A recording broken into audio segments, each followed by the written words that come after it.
আরব থেকে ইসলামের ঝান্ডা নিয়ে আসলেন মোহাম্মদ বিন কাসিম রহমতুল্লাহ প্রথম,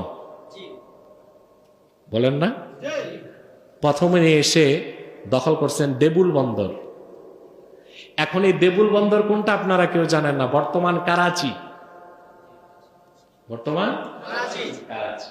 পাকিস্তানের যে করাচি সমুদ্র বন্দর, এটারই নাম ছিল কি? দেবুল বন্দর।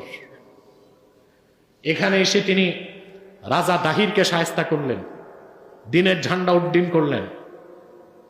তারপর সমুদ্রে পেরিয়ে আসলেন সোমনাথ, ভারতে, বুঝলেন? এখানে আসার পর হিন্দুরা বাধা দিল। সোমনাথ মন্দিরে একটা কুসংস্কার ছিল হিন্দুদের, যে সোমনাথ মন্দিরে এমন একটা হিন্দুরা তন্ত্র করে রাখছে, এই মন্দির দখল করা যাবে না।